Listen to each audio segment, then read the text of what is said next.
मानपुर गांव में कुसुम अपने पति सुमित के साथ रहती थी। कुसुम के ससुराल वाले बहुत अमीर थे। कुछ समय बाद कुसुम ने एक लड़की को जन्म दिया, जिसका नाम उसने प्रीति रखा। प्रीति की जन्म से ही एक आंख खराब थी। जब इस बात का पता उसकी नंद सुमन को लगता है, तो वह कुसुम की सास और अपनी माँ से जाकर इस बारे में बताती है।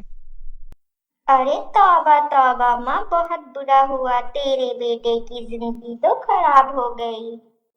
क्या हो गया मेरे बेटे को? ऐसे क्यों चिल्ला रही है तू? अरे माँ, तेरी बहू ने तो एक कानी बेटी पैदा की है। अरे कल मुझे एक तो बेटी पैदा की, वो भी कानी। माँ जी, इसमें मेरी क्या गलती है? अगर मुझे कानी बेटी पैदा हुई, इसमें मैं क्या कर सकती हूँ माँ जी? फिर सुमित की माँ सुमित को भड़काती है कि लड़की की एक आंख खराब है, कोई भी उससे शादी नहीं करेगा और अगर कर भी लेगा तो दहेज में मोटी रकम मांगेगा। सुमित जाकर ये बात अपनी पत्नी कुसुम से पूछता है कि सच में क्या प्रीति की एक आंख खराब है। ये सुनकर वह बहुत दुखी हो जाता है, लेकिन अपनी पत्नी और बेटी को छोड़ता नहीं। कुछ समय बाद कुसुम की नंद सुमन के भी एक बेटी होती है, जिसका नाम वह काजल रखती है। काजल जन्म से ही बहुत सुंदर थी और उसमें कोई भी किसी तरह की कमी नहीं थी। समय बीतता है। प्रीति और काजल अब बड़े हो रहे थे।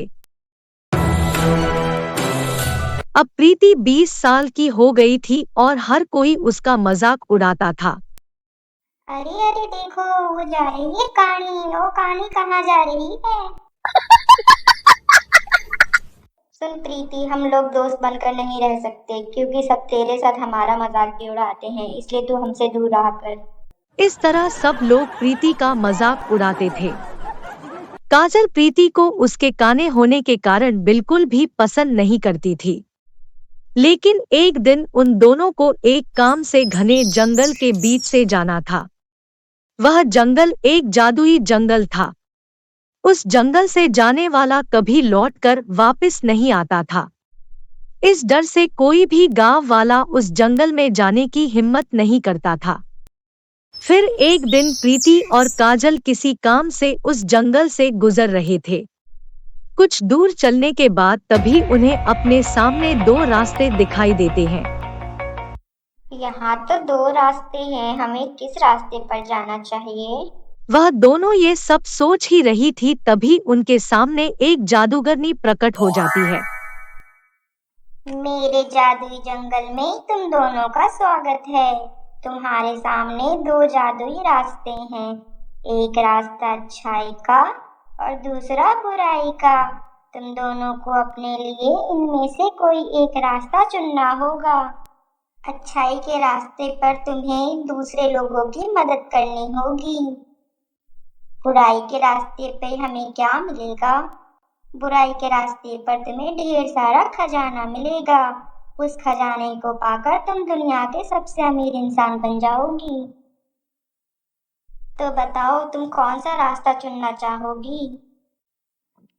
मैं तो खजाना लेने बुराई के रास्ते पे जाऊंगी, क्योंकि इस दुनिया में दौलत ही सब कुछ है। और प्रीति, तुम किस रास्ते पर जाना चाहोगी?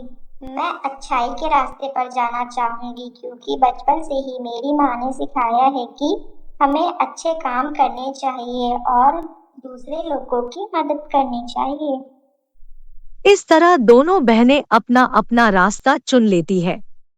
प्रीति अच्छाई के रास्ते पे चलने लगती है।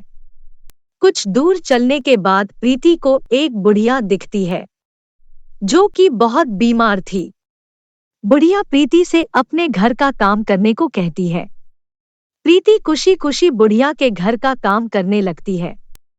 प्रीति की दूसरे लोगों के प्रति मदद की भावना देखते हुए बुढ़िया का घर एक आलीशान महल में बदल जाता है और वह बुढ़िया एक खूबसूरत परी में बदल जाती है। प्रीति, मैं तुमसे बहुत खुश हूँ। तुम एक बहुत नेक दिल और दयालु लड़की हो, इसलिए मैं तुम्हारी ये खराब आंख ठीक करना चाहती हूँ। इतना कहते ही परी ने अपनी छड़ी घुमाई। प्रीति की आंख अब ठीक हो गई थी। प्रीति परी का धन्यवाद करती है। वहीं दूसरी तरफ काजल बुराई के रास्ते पे जा रही थी। तभी उसे एक चुड़ैल दिखाई देती है। वह चुड़ैल एक पैर से लंगड़ी थी, साथ ही उसकी एक आंख फूटी होती है। चुड़ैल काजल से कहती है, मैं जानती हूँ तुम यहाँ खजाना लेने आई हो। देखो, इस जमीन के नीचे बहुत सारा खजाना दफन है। तुम यहाँ खुदाई करके जितना चाहे उतना खजाना ले जा सकती हो, लेकिन मेरी एक शर्त है। अगर खुदाई करते करते तुम थक गई तो मैं बदले में तुम्हारी कोई 2 चीजें ले लूंगी। काजल के मन में खजाना लेने का भूत सवार था, इसलिए वह चुड़ैल की बातों पे ज्यादा ध्यान न देते हुए जमीन पर खुदाई करना शुरू कर देती है। लेकिन काफी देर खुदाई करने के बाद भी उसे कुछ नहीं मिलता। खुदाई करते करते तो मेरी हालत खराब हो गई, लेकिन अभी तक मुझे खजाना नहीं मिला। ये सुनते ही चुड़ैल हंसने लगती है और कहती है, मैंने तुमसे झूठ बोला था, यहाँ कोई खजाना वजाना नहीं है। चलो, अब शर्त के मुताबिक मुझे अपनी एक आंख और एक पैर दे दो। पर तुमने तो मुझे पहले से ऐसा कुछ भी नहीं बताया था। खजाने का लालच देख के तुमने मेरे साथ धोखा किया है। हाँ, क्योंकि मैं एक धोखेबाज चुड़ैल हूँ। ये सब तेरी लालच की वजह से हुआ है। तुझे शर्त पहले ही सुन लेनी चाहिए थी। लगता है तू भूल गई कि तू बुराई के रास्ते पे चल रही है। यहाँ तुझे धोखे के सिवा और कुछ नहीं मिलेगा। इतना कहकर चुड़ैल काजल का एक पैर काटकर अपने कटे हुए पैर की जगह लगा लेती है और काजल की एक आंख निकाल के बदले में अपनी फूटी हुई आंख काजल को लगा देती है। तुझे बुराई के रास्ते पे चलने का सबक मिल गया है। अब तू यहाँ से चली जा। फिर थोड़ी देर बाद चलने के बाद दोनों बहनें उसी रास्ते पे पहुंच जाती है जहां से उन्होंने चलना शुरू किया था। प्रीति पहले से कई ज्यादा खूबसूरत दिख रही थी, वहीं दूसरी तरफ काजल अपनी एक आंख और टांग गंवाकर पूरी तरह बदसूरत बन गई थी। इस तरह दोनों बहनों को उनके द्वारा चुने गए रास्तों का फल मिल जाता है। अगर आपको ये कहानी पसंद आई हो तो जल्दी से हमारे चैनल को सब्सक्राइब करें, वीडियोस को लाइक करें, कमेंट करें और अपने दोस्तों के साथ शेयर करें।